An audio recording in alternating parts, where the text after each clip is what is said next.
Well, and you had talked about earlier, talking about community-led solutions. We had a couple this last year we've been planning on looking at these community-led solutions. That's our 5-year strategy. However, they kind of knocked on our door and said, we need something now. And so Kadoka is one of them. And the mayor of Kadoka kind of reached out and said, we don't want to lose our mobile. We know that it makes sense. We had talked about moving it to a neighboring community.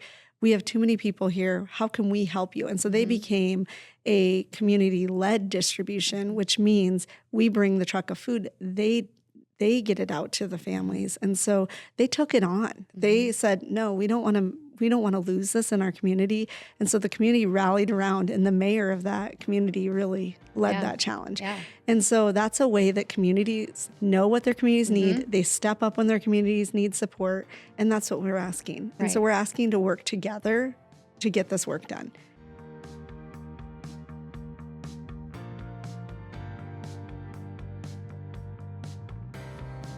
Welcome to this week's episode of 50 Faces of Feeding South Dakota. We've been having some really great conversation about hunger in rural communities. And so we've invited Lori Dykstra, our CEO, to join us back on the podcast for some really great conversation about how Feeding South Dakota uses data to lead our decisions and what we're doing in rural communities to make sure that we can improve access for our neighbors facing hunger across the state. Lori, thanks for coming back and joining us today. Thanks for having me back. Always fun to wrangle you in and get you in the hot seat for a little bit. I know. I'm feeling it. Should I be worried? No. Okay. No, it'll be easy. Okay. I promise it won't be too hard. I want to start by talking a little bit about Feeding America's Map the Meal Gap. So the 2025 report was just released this month, and 2023 data, little behind, but it takes some time to analyze things. Yeah. And as we look at that report, South Dakota as a whole had a food insecurity rate increase of just over 0.5%. So now, as we look at the food insecurity rate from that report, 12.4% food insecurity rate. And I took a quick peek back at our historical trends, and 12.9 was our historical high back in 2012. And really from that historical high, we saw it go down and really dip down during COVID, which we've talked about how programs helped people become food secure. And then coming out of COVID started to creep back up. So talk a little bit about Map the Meal Gap, a little bit about what it is and how we use that tool. Well, first off, I know that can sound discouraging, right? When we hear that food insecurity rates are going up or more, meaning more people are in our food line. But we all know that there's a lot of things happening right now. And so this is one tool that we can use to hopefully target areas of our state that we know are most highly impacted. And so if we know they have low resources and high need, we might focus in on those areas first. And so it really helps us to develop really thoughtful plans. Right, because it breaks it down by county. And so the darker the color of the county, the more food insecure the county is. And so it allows us to really have that at-a-glance look at where should we be concentrating our work. Are we present there? Who else is present there? Yeah, and as you think about the really high food insecure counties, they tend to be rural. And so what are the other challenges? There's not a lot of opportunity. There might not be as many resources as, grocery stores are further away. Our food truck might not get there as often. And so those are all things that we can use to start using that data to drive where we should be and how often and when we should be there. And I think it's really important to be able to talk a little bit about how, the food insecurity number is 2 years old. So how does that, you're looking at outdated data. That's the newest data we have. How does that, compare to what we're seeing now? And does that shift the work? Yeah, that's the national data that comes out, but we look at data every month at Feeding South Dakota, and we've seen the same trends. Right. We're seeing more people in our food line, and in every segment, our senior hunger, our child hunger, our families, our wellness pantries, they're all seeing more guests today than they were last month. And so we just continue to watch that, and we try to adjust our programs where we can, but it's becoming pretty difficult with some, because we also are challenged with sourcing food and getting enough food to feed the amount of people who need it. And when we look at it, so the new number of South Dakotans that are food insecure is 113,750. So 1 in every 8 adults. And, just even to visualize that, if you think about, your team at work or the people you hang out with on the weekends, if you 1, 2, 3, 4, 5, 6, 7, 8, that's that can be a lot of people in a group of 24. But, we're not serving 113,750 people through our programs. We're serving a fraction of that. And so that can really feel like that's a lot to do. That's a lot of places to go and to jump. Do you envision Feeding South Dakota hitting that service number? The goal is to try to get to as many people who need the food as possible. But we know that that's a daunting task in a state like ours where it's a lot of geography, very rural communities. But we're going to try our best to partner in order to get there. So we know that we might not be the only solution in the state. And that's really where we can do the best work, is collaborating with others. So we've been having discussion on the podcast the last couple of weeks about rural hunger and about, what that looks like and some of the causes of rural hunger. What work is Feeding South Dakota doing right now to fight rural hunger? How are we getting into rural communities? Will you talk a little bit about that? Yeah, well, a couple different ways, but the main way, post-COVID, we really expanded our mobile distribution model. And a mobile distribution is if you're in a rural community in South Dakota and you see our food truck that's in a church parking lot or a business parking lot, that is our mobile food truck. And we come in and it will be there sometimes 1 to 2 hours, and families will line up in their cars and be able to register and get their food. We put it right in the trunks of their cars. And it's very direct to client. It's tough in the winter and some of the tough months to get to these locations, and also be out in the elements for our staff and for our volunteers to be out there. But they do it because they know that it's serving their neighbors in need. And it's an effective way to get food out. I mean, individuals or families that come, 50 to 55 pounds of food once a month is what they're going to get. We pack it at the distribution center. So it's like a pre-selected menu that our food sourcing team has put together. And it's intended to supplement. It's not intended to be a month's worth of food, but it is 1 hour. And if you're working during that hour, if you're sick, that when we're there that month, then you run the risk of missing that food access opportunity. Yeah, and that's where some of our community partners come in place. So come into play. They, the pantries that are in our small communities, we can put, they order food from us. We put food in the truck, deliver it to them, and they may be open, 3 or 4 days a week, maybe 5, 7 days a week. Right. And families can go there. So we really encourage those community partnerships, and knowing that families can get that, but that's not available. And that's really where the mobile distribution model was built, because there are some communities that those small pantries were kind of, volunteers are retiring. Yeah. They closed down, especially during the pandemic. And many of them were in churches. And the generation that was owning the running of that pantry and volunteering to do that work has retired, and there just wasn't like a pipeline of people to continue running that pantry or having it available. And so I think we saw a lot of, coming out of COVID, it was like, do we want to go back into this kind of discussions? Yeah, and it wasn't safe for, they weren't sure that they could keep their volunteers and their guests safe. So the mobile model worked better, where we could put the food in the back of their car. However, I think one of the things that we've been working on, and we will be working on in the future, is really making sure we're working with those communities to ensure the volunteers are available for succession planning, so that those small town pantries can stay open, or those hot meal sites can stay open, because those are important to the work that we do. Yeah, and it's schools that are doing backpack programs or pantries. It's youth programs that are giving access to food to kids, either a hot meal or weekend food. I mean, it's... Or a clinic pantry, a wellness pantry that's connected to a critical access hospital system or a doctor's office, and they can get that emergent food out to someone who comes in. There's so many ways that these communities can support the people in their community who are food insecure, and we rely on them.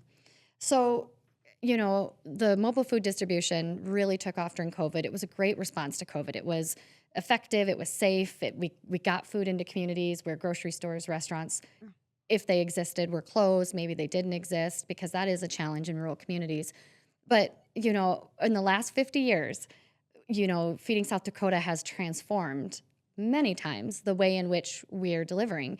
One of the photos we found as we were digging through and preparing for our 50th anniversary was a potato giveaway in Rapid City. And 100 pounds of potatoes was put in people's vehicles, and there was a line of people to get potatoes. But that was one way of serving. It was a mobile model, much like we're doing, but it was one product. So there have been shifts that we've needed to do. And I think, if I'm right, as we're talking about our way of operating, it's getting expensive to operate mobile distributions. Prices of fuel have gone up, all of the things. Yeah, you need a truck driver who has a Class A or a Class B driving. It's an expensive model. And so we know that in those very rural areas that will always be available to us. But we know that there's more effective and more cost-effective ways of doing this. So when we talk about our mobile food distribution program, it was a really great response to COVID. It helped us get into communities that were, had closed down essentially. And, we've been operating that way since COVID because of its effectiveness. But now, as we are every year planning strategy and looking at the data and the numbers, yes, we're serving a lot of people, but it's becoming an expensive model of service. Yeah, when you talk about data, there's the data, the food insecurity data, there's the what resources are available, but then also what resources do we have, the cost effective, right? We really look at how we can do more with the dollars that we receive, especially being very fiscally responsible with our donor dollars. So as we started to look at that, we realized that we really need to look at community-led solutions. What is that? So a community-led solution is just that. It's talking to the community. They know best what is effective in their community. So if you go into any small town in South Dakota and sit down and I've done this, had pie in their pie and coffee in their community, and just ask them, what does their community need? They'll say, our children need a backpack program. Our seniors need food, and they don't have cars to get to your mobile distribution, which is 16 miles away.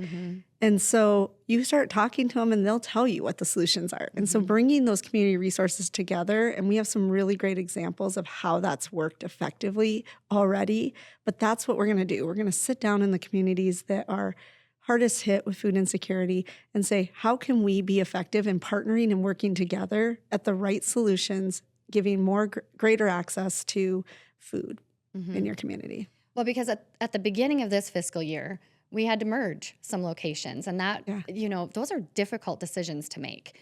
But the reality was cost had gotten so high that we looked at mobile distributions that were close to each other and said, can we serve both of these communities from one of these communities where we're already making a stop? Maybe we're delivering food to a partner, and so that was difficult because some of those communities that we merged only had our mobile distribution. And it's not that we are not serving those individuals, but now they have to travel or somebody has to travel for them. And food insecurity is a number. So we've joked maybe, and it's not a joke, but we've joked about how you and I have been here 3 years, you're almost 4, but every year the food insecurity number goes up. And as a hunger fighting organization, it feels like, dang, are we making a difference? Is the work we're doing impactful? But that's not the only measurement of our work or fighting hunger in the state. No, because we're also feeding more of those people. So I think a lot of it is, I would say that the quality of our food that we're feeding people are helping too, because we know that if you're food insecure, getting quality, good foods in your body is going to help your situation much better than, having that nutritional diet helps you thrive a lot better than picking up, fast food or sugary drinks or carb-loaded chips, although we all love it. I know everyone needs a cookie once in a while. Absolutely. I always say that, but we can't eat, we don't want that to be the staple of our diet. Right. And so I think that's something I'm really proud of, but it is hard. Every time these numbers come out every year, I'm like, are we making a dent? But we're also seeing that people are knowing where to come and going to those resources. So I think that was something that happened during COVID too. More people learned about our programs, so more people are utilizing it. So one would say that maybe the food insecurity rates were higher, we just didn't know it. Yeah. Well, and I think that as we look at the Map the Meal Gap data, of the 113,750 people who are considered food insecure by the USDA standards, 56% of them don't qualify for SNAP benefits in South Dakota. And so while some of the food that goes through our programs does require an income level, we're kind of able to fill that gap of people who literally can't put food on the table but don't qualify for additional assistance. Yeah, and they're doing that because they're working, right? So these are working families who are just missing that cutoff, so they're not qualifying for other services like WIC or SNAP benefits, or maybe even child care assistance, senior box, all of those other programs that would support them. And so where we are, that's where we fill the gap, where we can come in, because they're not getting through to their next paycheck, but they're not yet qualifying. And we want to encourage them to be working. So this is where food banks, I think that's where we do our best work, is that in-between space. However, I would love to see more people getting on the resources, because we know that like SNAP benefits, for example, or WIC, those dollars go directly back into the community and support. They drive revenue, and they support these small town grocery stores. Yeah. Creating a situation where we hopefully don't have a food desert, because we don't want to see these small grocery stores in our communities. And I lived in a small town. Those grocery stores are sometimes like the heart of the town. Absolutely. It's everything. Yeah. And it's so convenient, you know, even if you're a bedroom community to Sioux Falls or Rapid City, or you work, you know, I go by 2 grocery stores on my way home, but I'll tend to stop in my smaller hometown because I want to keep that grocery store open. And I want to make sure that when I need a gallon of milk on a Sunday morning, I have a place to go to get it. That's not a 40-minute drive to come into Sioux Falls. That's good. I love that you support, because there are some things we're always going to get at the big box. I live in Sioux Falls now, but when I go, my son goes to school in a small town, and when I go out there, I always make sure that I stop and get something at their grocery store, because it's important to support those small town. And you talked about transportation, and that's part of the reason I think it's important is we have people living in that community that, you know, aren't comfortable driving into Sioux Falls, and they need that grocery store, or their food access gets really desperate. And I'm really deviating now, because we could talk about this for a long time. Well, and you had talked about earlier, you know, talking about community-led solutions. We had a couple this last year we've been planning on looking at these community-led solutions. That's our 5-year strategy. However, they kind of knocked on our door and said, we need something now. And so Kadoka is one of them. And the mayor of Kadoka kind of reached out and said, we don't want to lose our mobile. We know that it makes sense. You know, we had talked about moving it to a neighboring community. We have too many people here. How can we help you? And so they became a community-led distribution, which means we bring the truck of food. They get it out to the families. And so they took it on. They said, no, we don't want to lose this in our community. And so the community rallied around, and the mayor of that community really led that challenge. Yeah. And so that's a way that communities know what their communities need. They step up when their communities need support. And that's what we're asking. And so we're asking to work together to get this work done. Yeah. And that's a really important piece, because we don't want to just come in and say, here's what we're going to give you if it's not the right fit. You know, you can't put a square peg in a round hole. We want to come in and say, what is your greatest need? And maybe it's not, you know, us coming in with a mobile. Maybe it's supporting the pantry in a way that maybe they need another freezer so they can store more meat, so they can serve more people. Or you talked about volunteer retention. You know, there's a variety of ways that support can be given in non-food ways even. And that's what happened with the other location that I'm thinking is Madison. Community of Madison just rallied around their community, and we were doing a mobile there, and they have a really amazing pantry there who is a partner of ours already. And they said, why are you doing this mobile down the street? It's 1 to 2 hours. We have a pantry. We have space. We will work with you. And so they came to us, and we said, well, this is exactly the types of solutions we're going to want to create. So that's a place where we were able to reduce and pull back a mobile, but put the food in the additional food in the pantry to make sure those families got fed.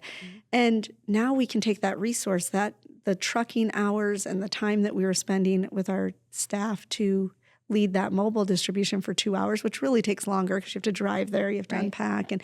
Now we can take that to another community that maybe doesn't have solutions. So the idea is that we're putting the resources where they're most needed. Yeah, or if we might have had the team doing 2 mobiles in a day, now maybe if those mobiles have transitioned to a community-led solution, instead it's 5 stops in a day to deliver food to those community solutions, and it's more effective and efficient with our time, allowing us to do more. Yeah. And everyone always, I've had a lot of people ask me, well, what's a community-led solution? It might be a community-led distribution. It might be a pantry. It might be a school pantry. It could be a wellness pantry in that community. And it could be all of the above. It could be a backpack program. It really depends on what the community needs. And so, Yeah, I think about Pier and the Governor's Grocer Pantry there in the middle school, because they started that on their own. They didn't come to Feeding South Dakota and say, what do you have? But they knew that once kids were getting out of elementary school, that backpack program had a bit of a stigma to it. And those middle school kids, although they still needed food, didn't want to take a backpack. And so they took it upon themselves to build a space that is a school pantry where these middle school kids can come in and they have choice. It's like shopping in a grocery store. And it has been incredibly effective. And their community is supporting it. They've got churches that donate funds for food and other things, because there's hygiene products and many things happening within that area. And it is, to your point, just the greatest example of they knew what they needed, they created it, and it has been successful. yeah. And we found out after the fact that that this is created. This is why we need to go into our communities and talk to the people already doing the work so we can collaborate. And now they're able to get food from us at a reduced cost and some of it free. And this is where we can support the community doing the work that they're doing. So. Well, as we work in the next couple years on community-led solutions, how can people come alongside of us and partner with us? And yes, in communities, it's about us working with people to reestablish pantries or whatever program they need. But how about individuals who are like, this is really a great idea, I want to help, or businesses or other organizations?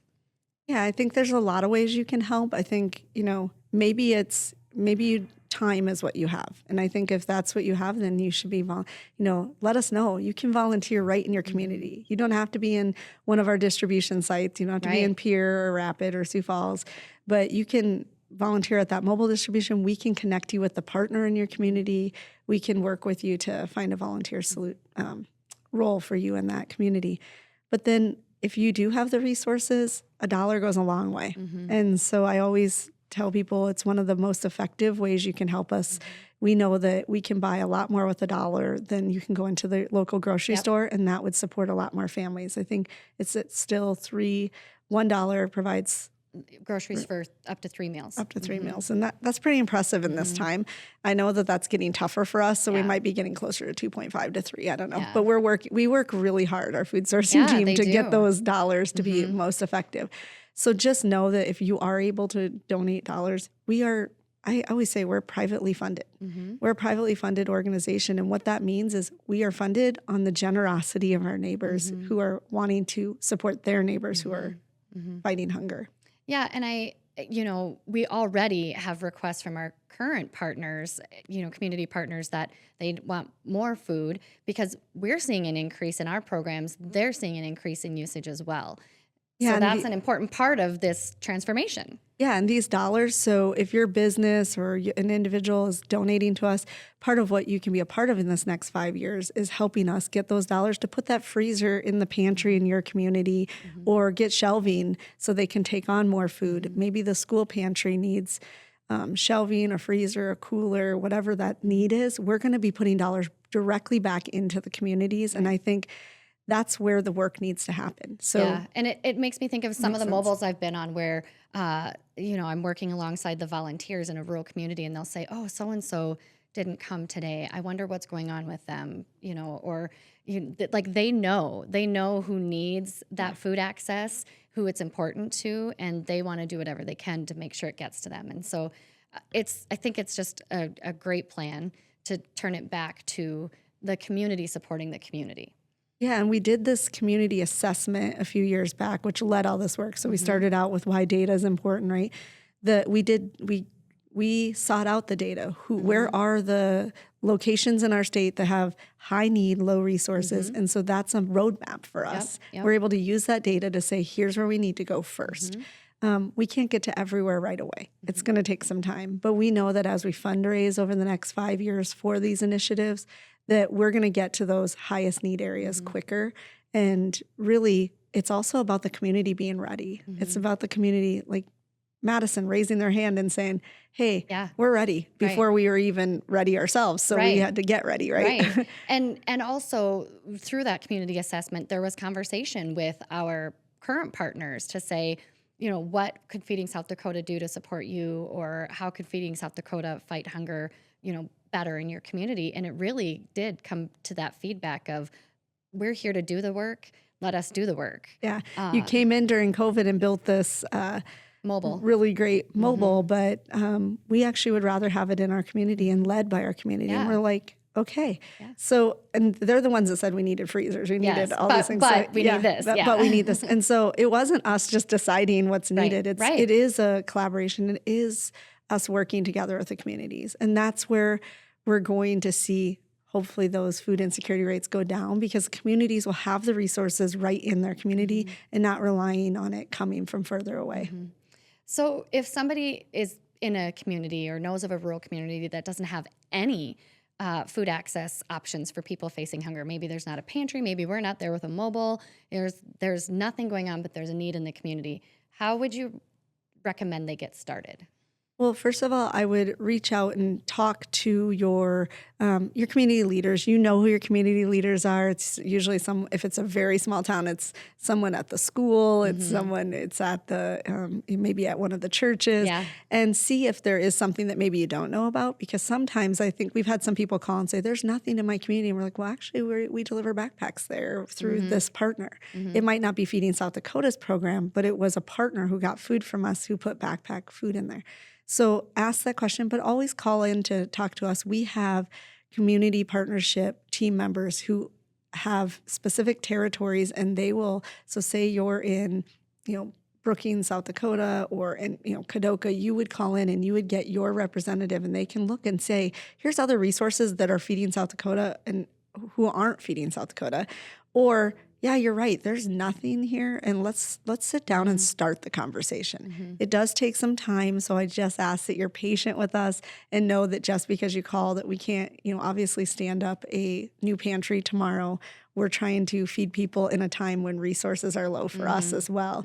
And so this is more of a long game, but we need to get you on the list to make sure that we know that that's needed. And I think as the largest hunger relief organization in the state, it's really important that we have an awareness of those gaps and that we're able to project what is needed, where we need to have presence in communities and counties, and whether it moves the food insecurity rate or not, we still want to be a part of helping people get food access. Yeah, because data is great, but it doesn't tell the whole story. So sometimes it's us being out, like you and I have both talked about this, going out and talking in the communities.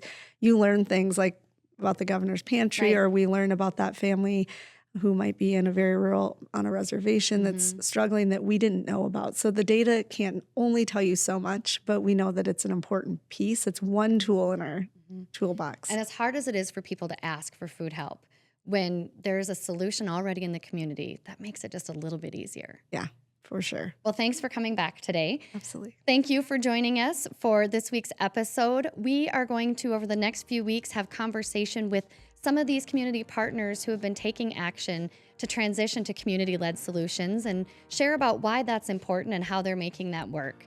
So don't forget to join us for the upcoming episodes. We'll see you next week.